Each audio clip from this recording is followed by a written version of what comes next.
사도행전 14장 19절에서 28절까지의 말씀입니다. 유대인들이 안디옥과 이고니온에서 와서 무리를 충동하니 그들이 돌로 바울을 쳐서 죽은 줄로 알고 시외로 끌어내치니라. 제자들이 둘러섰을 때 바울이 일어나 그 성에 들어갔다가 이튿날 바나바와 함께 더베로 가서 복음을 그 성에 전하여 많은 사람을 제자로 삼고 루스드라와 이고니온과 안디옥으로 돌아가서 제자들의 마음을 굳게 하여 이 믿음에 머물러 있으라 권하고 또 우리가 하나님의 나라에 들어가려면 많은 환난을 겪어야 할 것이라 하고 각 교회에서 장로들을 택하여 금식 기도하며 그들이 믿는 주께 그들을 위탁하고 비시디아 가운데로 지나서 밤빌리아에 이르러 말씀을 버가에서 전하고 아달리아로 내려가서 거기서 배 타고 안디옥에 이르니 이곳은 두 사도가 이룬 그 일을 위하여 전에 하나님의 은혜에 부탁하던 곳이라. 그들이 이르러 교회를 모아 하나님이 함께 행하신 모든 일과 이방인들에게 믿음의 문을 여신 것을 보고하고 제자들과 함께 오래 있으니라. 지난 말씀을 통해 살펴보았던 것처럼 이고니온에서 핍박을 받은 바울과 바나바는 그 주변 도시인 루스드라와 더베로 도망쳤고 그것을 계기로 그곳에서도 복음을 전했습니다. 그리고 그곳 루스드라에서 바울은 태생적으로 발을 쓰지 못하는 지체 장애인을 고쳐주게 됩니다. 그런데 기록된 내용을 보면 사도행전 3장에서의 베드로가 나면서 못 걷게 된 이를 고쳐준 사건과 비슷하다 하는 생각을 갖게 되는데요. 물론 이는 바울과 바나바가 전도 여행을 하는 중에 성령의 인도하심 가운데 행하였던 사역의 하나로서 기록되어 있기는 하지만 사도행전을 기록한 누가가 이 사건을 주목하여서 기록하고 있는 또 다른 이유는 바울의 사도됨을 부정하는 자들을 향하여서 성령의 함께 하심 가운데 치유를 베푼 베드로와 마찬가지로 바울도 동일한 성령의 인도하심 가운데 치유를 베풀었음을 보여주기 위한 목적이 있었기 때문이었습니다. 12사도와 마찬가지로 바울 또한 예수님의 부르심 가운데 세워진 사도임을 말하기 위해서였다는 의미인데요. 주목해서 볼 것은 바울이 이때 행한 치유 사건으로 인해 전혀 의도하지 않았던 사건이 발생하게 된 것입니다. 즉 바울이 행한 치유 사건을 본 루스드라 주민들이 바울과 바나바를 각각 헤르메스와 제우스로 여겨서 숭배하고자 했던 사건이었는데요. 이처럼 이곳 루스드라에서 이와 같은 일이 발생하게 된 것은 제우스와 헤르메스가 이곳과 동일한 지역, 곧 부르기아와 루가오니아를 방문했다는 고대 전설에 의해 야기된 것으로 여겨지고 있습니다. 즉 제우스와 헤르메스가 그 지역을 방문했을 때 한 노부부를 제외한 그 누구로부터도 환영을 받지 못하는 일이 발생하게 된 것입니다. 그러자 그것을 노엽게 여긴 제우스와 헤르메스가 모든 사람들을 죽였다는 전설입니다. 이러한 가운데 바울이 행한 기적을 바라본 루스드라 사람들은 바울과 바나바를 헤르메스와 제우스로 여기게 된 것이었고 이에 그 신들이 브리기아와 루가오니아를 방문하였던 것처럼 다시금 자신들을 방문한 것으로 생각하게 된 것입니다.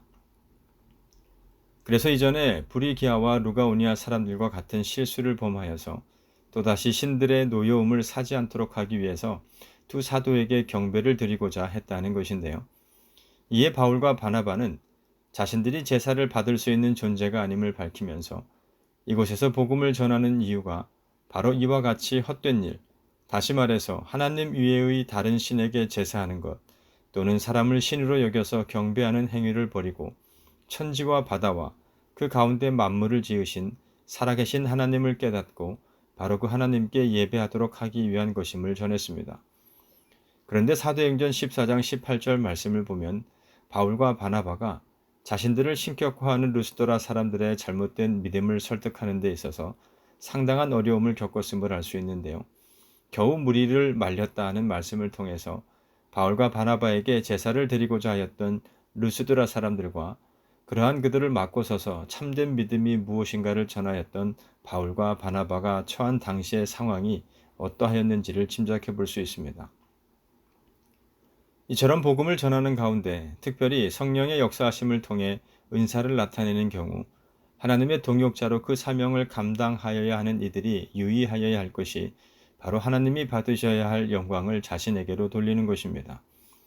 이전 말씀을 통해서도 말씀드렸던 것처럼 복음을 전한다는 것은 그 복음을 전함받는 대상이 하나님을 섬기는 자들이 되도록 하기 위함인데 복음을 전하는 도구로 하나님께서 허락하여 주신 성령의 은사를 통해 나타난 기적 때문에 오히려 복음을 전하는 자가 주목을 받고 높임을 받게 되는 것은 복음을 전함받는 대상으로 하여금 또 다른 우상을 숭배하는 자리로 이끄는 것과 다를 바 없기 때문입니다. 바로 사도행전 8장에서의 마술사 시몬이 그리스도를 영접함으로 그 마음에 계획하였던 것이 바로 그러합니다. 기록된 말씀처럼 빌립이 사마리아에서 그리스도를 그 백성들에게 전파하였을 때 빌립의 말도 듣고 행하는 표적도 본 무리가 한 마음으로 빌립이 하는 말을 따랐음을 성경은 말씀하고 있는데요. 이 가운데 마술사 시몬도 포함되어 있었습니다. 사도행전 8장 13절 이하에 기록된 말씀을 보면 마술사 시몬도 빌립이 전하는 그리스도를 믿고 세례를 받은 후에 전심으로 빌립을 따라다녔음을 알 수 있습니다. 이러한 가운데 예루살렘으로부터 베드로와 요한이 오게 되고 그들이 빌립으로부터 복음을 전함받고 세례를 받은 이들에게 안수하게 되었을 때 안수를 받은 이들이 성령 받는 것을 보게 된 마술사 시몬이 그러한 권능을 돈으로 사고자 하였음을 성경은 주목하고 있는데요. 아마도 성령 받은 사람에게서 어떤 신비한 현상이 나타나게 된 것을 바라다 보게 된 시몬이 마치 마술을 전수하듯이 안수하였을 때 성령을 받는 것 또한 전수받을 수 있는 것으로 생각했기 때문이었을 것입니다. 더욱이 빌립이 행하였던 표적과 권능을 보았던 시몬이었기에 만일 자신이 누군가에게 성령을 받게 할 수 있는 능력을 갖게 된다면 자신이 이미 가진 마술 능력을 능가하는 그 능력을 사람들에게 나타내어서 다시금 사람들로부터 주목을 받기 위한 목적이 있었음을 알 수 있는데요. 이때 베드로가 마술사 시몬을 향하여 다음과 같이 말했습니다. 사도행전 8장 20절과 21절 말씀을 함께 읽어보도록 하겠습니다. 베드로가 이르되 네가 하나님의 선물을 돈 주고 살 줄로 생각하였으니 네 은과 네가 함께 망할지어다. 하나님 앞에서 네 마음이 바르지 못하니 이 도에는 네가 관계도 없고 분깃될 것도 없느니라. 이는 성령의 은혜가 돈이나 인간의 욕심에 의해서 주어지는 것이 아님을 분명하게 말하고 있을 뿐만 아니라 그러한 방법으로 자신의 욕심을 채우는 것이 결코 하나님께 용납될 수 없다는 사실과 함께 온전한 그리스도인의 모습이 아님을 말씀하고 있습니다. 그런데 19절 말씀을 보면 이처럼 바울과 바나바가 자신들을 향하여 제사를 드리고자 하였던 루스드라 사람들에게 복음을 전하고 있던 곳으로 이전에 바울과 바나바가 거쳐오면서 복음을 전하였던 곳인 비시디아 안디옥과 이고니온에서 한 유대인 무리들이 왔음을 알 수 있는데요. 바울에 대한 악한 감정을 가지고 있던 이들은 바울을 죽이기 위한 목적으로 이곳 루스드라까지 대략 200km 남짓되는 거리를 이동하여서 온 것입니다. 그리고 이들은 곧바로 루스드라 사람들을 선동하였음을 성경은 말씀하고 있는데요. 이는 마치 사도행전 8장과 9장에서 스데반 집사의 죽임 당함을 마땅히 여긴 예수님을 만나고 회심하기 전의 바울이 교회를 잔멸하기 위해 각 집에 들어가 사람들을 끌어다가 옥에 가두었을 뿐만 아니라 위협과 살기가 등등하여서 다메섹에 가서도 예수 그리스도의 도를 따르는 자들을 결박하여서 예루살렘으로 잡아오고자 했던 모습을 떠올리게 되는데요. 당시 사울에게 있었던 잘못된 열정과 믿음이 이제 바울을 죽이고자 루스드라까지 찾아온 이들을 통해서도 나타나고 있는 것입니다. 그런데 주목하여서 볼 것은 조금 전까지만 하더라도 바울과 바나바를 신처럼 생각하여서 그들을 향하여 제사를 드려야 함을 강력하게 주장하였던 루스드라 사람들이 유대인들의 선동에 넘어가서 바울을 돌로 치는 일에 동조하였다는 사실입니다. 이때 바울을 죽이기 위해 루스드라까지 찾아온 유대인들이 과연 어떠한 방법으로 이들을 선동하였는지는 알 수 없지만 잘못된 믿음을 향하고 있는 사람의 마음이 얼마나 가증스럽고 변덕스러울 수 있는지를 이 장면을 통해 새삼 바라다 보게 되는데요. 하나님을 향한 우리의 믿음이 이와 같아서는 안 될 것입니다. 즉 오늘 그리스도인 된 우리라 할지라도 말씀 가운데 굳건히 서 있지 못하면 우리 또한 얼마든지 그리스도의 도를 따르는 길에서 벗어나게 될 수도 있고 때에 따라서는 오히려 그 도를 따르는 자들을 박해하며 핍박하는 자들 또한 될 수 있다는 것이죠. 하나님의 제사장 나라와 거룩한 백성으로 부르심을 받은 이스라엘 백성들일지라도 하나님의 말씀을 청종하는 삶을 살아가지 못하였을 때 약속의 땅 가나안이 아닌 이방 나라에서의 포로된 자들의 삶을 살아갔던 모습이 그러하고 하나님의 말씀과 뜻하심과는 동떨어진 믿음과 함께 이방 나라와 민족을 하나님께로 인도함이 아닌 그들을 철저히 배척하고 원수 취급하였던 이스라엘의 모습이 그러한데요. 그런데 믿음의 조상이라 불리우는 아브라함이 하나님의 말씀을 따라서가 아닌 자신의 아내 사라의 말을 따라 아들을 얻고자 하여서 이스마엘을 얻게 된 것이나, 하나님께서 내 마음에 합한 자라 칭찬하시는 다윗이 자신의 충직스러운 부하 우리아의 아내 바세바를 범하게 된 경우를 통해서 보게 되는 것처럼, 하나님의 말씀 가운데 굳건히 서서 흔들림 없는 삶을 살아간다는 것은 결코 쉬운 일은 아닙니다. 믿음을 지켜나간다는 것이 사람의 의지만을 갖고서는 이루어낼 수 없다는 뜻인데요. 바로 오늘 그리스도인 된 우리가 성령 충만하여서 그분의 말씀에 귀 기울이며 살아가야 하는 이유이기도 할 것입니다. 한편 유대인들은 돌에 맞아 쓰러진 바울을 그가 죽은 것으로 생각하여서 성 밖으로 끌어내었는데요. 사도행전 9장 16절에서의 주님께서 아나니아를 통해 이미 말씀하셨던 것처럼 바울이 그리스도의 이름으로 인해 고난당하게 되리라는 말씀이 이제 현실이 되었음을 보게 됩니다. 그런데 여기서 우리가 의문을 가질 수밖에 없는 것이 있습니다. 바로 주님께서 명하신 것처럼 그리스도의 이름과 그 복음을 전하는 자들이 그 영광스러운 일을 감당해 나감으로 인해 왜 고통당하며 고난당하여야 하느냐는 것입니다. 물론 이것이 복음을 전하는 모든 사람에게서 항상 반복되어서 반드시 나타나는 모습은 아닐 텐데요. 결과적으로 말씀드리자면 복음을 전한다는 것은 곧 사탄에게 선전포고를 하는 것과 다를 바 없기 때문에 그렇습니다. 우리가 요즘도 계속 진행되고 있는 우크라이나와 러시아, 그리고 이스라엘과 하마스와의 전쟁에서 볼 수 있듯이 선전포고를 하고 전쟁을 한다는 것은 결코 양쪽 진영의 평화와 안전을 가져다 주지는 않습니다. 오히려 고통당하고 고난당하는 일이 이제 빈번하게 일어나고 심지어는 목숨을 잃게 되는 경우도 허다하게 발생할 수 있음을 의미합니다. 마찬가지로 죽어가는 영혼에게 영생의 복음을 전한다는 것은 영적 싸움에 있어서의 최전선에서 적과 마주하며 치열하게 싸우는 것과 마찬가지이기에 이를 사탄이 가만히 두고 보지는 않는다는 것입니다. 그들도 최선을 다해 싸울 것이라는 것이죠. 오늘날의 전쟁에서도 심리전이나 또는 물리적인 수단과 방법을 통하여서 어떻게 하든 상대방으로 하여금 전의를 상실하도록 만들거나 전투불능의 상태로 만드는 데에 힘쓰는 것처럼, 사탄 또한 심리적이든 또는 물리적이든 수단과 방법을 가리지 않고 복음을 전하는 이들로 하여금 낭망하게 하거나 그들을 절망 가운데로 몰아넣어서 그들로 하여금 더 이상 영적 싸움을 싸워나가지 못하도록 하는 데에 열심을 다한다는 의미입니다. 따라서 이러한 상황에서 복음을 전하는 자들이 고통을 당하며 고난 가운데 처하게 되는 것은 마치 전쟁에 참여한 군인이 때로는 부상을 당하게 될 수도 있고 목숨을 잃게 될 수도 있는 것처럼 지극히 자연스러운 모습일 수 있다는 것인데요. 그러나 전쟁에서 승리하였을 때의 기쁨과 그 나라 백성으로서의 의무를 다하기 위해 전쟁에서 물러서지 않고 계속해서 싸워서 마침내 승리한 이들에게 나름대로 합당한 상이 주어지는 것처럼, 오늘 영적 싸움을 싸워 나가야 할 모든 그리스도인들을 향해 주님께서는 산상수훈의 말씀을 통해 다음과 같이 말씀하셨습니다. 마태복음 5장 11절과 12절 말씀입니다.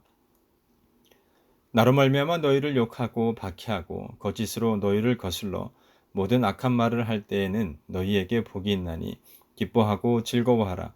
하늘에서 너희의 상이 큼이라. 너희 전에 있던 선지자들도 이같이 박해하였느니라. 즉 함께 읽은 말씀을 통해 예수님께서 말씀하시고자 하는 것은, 예수님을 따라 십자가의 길을 걷는 이들은 비록 정도의 차이는 있을지라도 이 세상에서 필연적으로 박해와 반대를 받을 것이다 라는 점인데요. 이러한 때에 낙심하거나 낭망하여서 그 맡겨진 사명 감당해 나가는 일을 포기하여서는 안 된다는 것입니다. 이 땅에서의 일시적인 부귀 영화나 명예나 편안함이 아닌 하나님의 나라, 곧 천국에서 얻게 될 영원한 상을 바라보며 다만 기뻐하고 즐거워함으로 그 맡겨진 사명을 감당해 나가야 한다는 것인데요. 오늘 말씀에서의 바울의 모습이 바로 그러함을 보게 됩니다.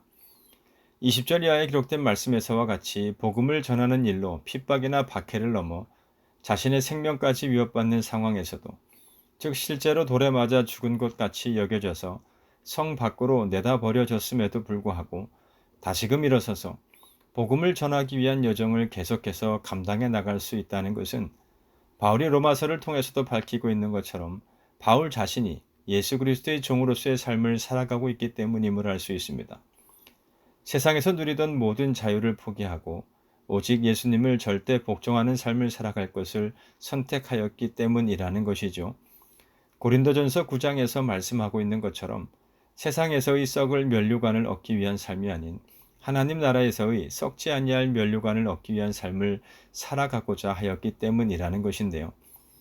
따라서 달리기 선수들이 목표와 방향을 분명히 정하고 경기에 임하는 것과 마찬가지로 바울 자신을 포함한 모든 그리스도인들 또한 예수 그리스도라고 하는 목표와 방향을 향한 삶을 살아가야 함을 바울은 말씀합니다. 그리고 그러한 목표와 방향을 이루기 위해서는 세상으로부터 기인한 정욕에 미혹당하고 유혹당하지 않도록 자기 몸을 쳐서 복종시킬 수 있어야 함을 또한 말씀합니다. 이처럼 예수님이 가신 길을 동일하게 걸어가고 있는 바울의 모습은 바로 예수님께서 당신의 제자된 자들이 마땅히 걸어가야 할 길로서 말씀하신 그 길을 걸어가고 있는 모습이라 할 수 있을 텐데요. 마태복음 16장 24절과 25절 말씀입니다. 이에 예수께서 제자들에게 이르시되 누구든지 나를 따라오려거든 자기를 부인하고 자기 십자가를 지고 나를 따를 것이니라. 누구든지 제 목숨을 구원하고자 하면 잃을 것이요 누구든지 나를 위하여 제 목숨을 잃으면 찾으리라. 사실 오늘 본문 말씀을 통해 보게 되는 것처럼 자신을 죽이고자 이고니온까지 찾아온 그 유대인들이 살고 있는 비시디 안디옥과 루스드라를 향하여 다시금 나아간다는 것은 일반적인 사람들에게 있어서는 상상하기 힘든 모습일 것입니다. 뿐만 아니라 이루 표현할 수 없을 만큼 두렵고 떨리는 마음이 바울에게 있지 않았을까라는 생각인데요.